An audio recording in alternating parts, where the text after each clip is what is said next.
घाई धीरे धीरे धीरे धीरे देखिपे बर्तमान 100 फुट पहुंची किंतु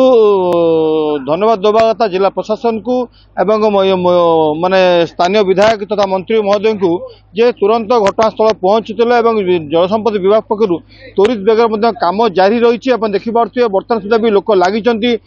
एठारे बाउंश बला प्रथम पिटा जाता जेहेतु बाउंश बला सेते क्षमता रही जहाँफल लुहार बीम सब पिटा जापन देखिपे पूरापूरी राति दिन एक करके जलसंपद विभाग पक्षर कार्य जारी रही किंतु गोटे पटरे हदगढ़ जो पानी छड़ा जाता आकट कर हदगढ़ पानी जेहेतु बर्तमान छाड़े निश्चित भाव में संपूर्ण एरिया नष्ट होम स्थानीय लोक अच्छा आज्ञा से दिन तो आप प्रथम खबर देते आमको घाई बर्तमान स्थिति मरामत चली बर्तमान घाई आस्ते आस्ते आस्ते बढ़ीगला बर्तमान 80 फुट 90 फुट पाखापाखि घाई होगा तुरंत आसिकी आम प्रशासन मंत्री महोदय निर्देश क्रमे आसिकी कहले तुरंत एक घाई बांध राति दिन एक कर बर्तमान प्रशासन आसिकी ये ठिया राति काली राति 12टा पर्यटन बांधुंट एपर्यंत अधा हो गला आज प्राय सरीज तेणु मुझे धन्यवाद दूसरी ओटीवी की प्रथम प्रसारण कर धन्यवाद दूसरी ओटीवी की कौन कह आज्ञा जो बर्तमान केते गाँ लोक बर्तमान प्रभावित अच्छा गाँ बर्तमान 14 खंड गाँ पूरा प्रभावित घर द्वार सब भासी जाइए बुड़ी जाइए पानी एवं सुधा सुखी ना एवं पानी चलुची पुणी पानी आसो 22 तारीख आम कौन करूँ एपर्यंत बंधा न हो आम बड़ हईराण जहाँ कि आज बांधे बांधदेवे बांध सारापर आम जहाँ टी चिंता करूँ पानी के आस कौन कर देखू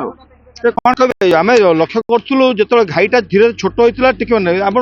एत जोर घाईर प्रकट आप इलेक्ट्रिक खुट देखो भांगी जाइए पूरापूरी से तो पोल धसी जाइए बर्तमान ये जो तिहाड़ी से लोक घर बाहर कमी तिहाड़ी से लोक बर्तमान 3 दिन आनी घर बाहरी पाना जहाँ दुकान सामग्री जहाँ आनी खाऊँ प्रशासन तरफ शुखिला खाद्य जोगे दिखाई माननीय मंत्री पूरा नजर रखी तलगोबिंदा पंचायत को घाई मरामती ये सर्वप्रथम मुझे ओटीवी की धन्यवाद देवी ओटीवी प्रयास जो जिते घाई है से प्रशासन को अलर्ट कर विभाग अधिकारी की ओटीवी अलर्ट करवा द्वारा माननीय मंत्री कर्णपात है निजे ट्राक्टर रे आसी एटी जिनपतर सब जोगे देइछन्ती रंधा खाद्य सुखिला खाद्य ता सहित घाई मरामती केमिति हबो एटी ता कार्य भी तदारख करूछन्ती बर्तमान तो पानी नईर पानी अनेक पानी अच्छी भावुंट जदि पानी बढ़ला जदि हदगढ़ डैम पुणी पानी छाड़ा 22 तारीख वर्षा आसंता काल वर्षा अच्छी स्थिति संगीन हो स्थिति निश्चित भाव संगीन हम घाई उपर भी इफेक्ट पड़ पारे तथापि चेष्टा चली किंतु आमे चाहबू यार गोटे स्थायी समाधान हो दुई पट कूलबंध जो आम तिहिड़ी क्लस्टर रे अच्छी सेटा उच्चा हो ता सहित नालिया नदी उपर ये जो तिहाड़ी साही मातवजपुर तिहाड़ी साही उपर गोटे नूतन पोल निर्माण हो यह आमर दाबी आ अनुरोध माननीय मंत्री एवं विभाग अधिकारी कौन कहे पूर्व जो बन्या बात्या आशा आपण अंचल स्थिति केवे बर्तमान स्थिति कौन अच्छी बर्तमान स्थिति गंभीर घाई भांगा द्वारा आम पाखर 4-5 खंड गाँ 10 खंड गाँ आम आसी पारूना आमर दुकान पत्र सब एपट्रे आम हूँ घरे प्राय हूँ उपवास रोच तेणु आम यही असुविधा रोचु कौन कह आज्ञा आम देखुलु घाई तो मरामती कम चली किंतु आसंता काल वर्षा रही हदगढ़ डैम पानी बंद कर बर्तमान जो कम चली जो घाई 90 फुट 100 फुट घाई मात्र 40% पहुंची आउ 50% जो कम रही से कम कम्प्लीट हो पार देखु ये अंचल बन्या अंचल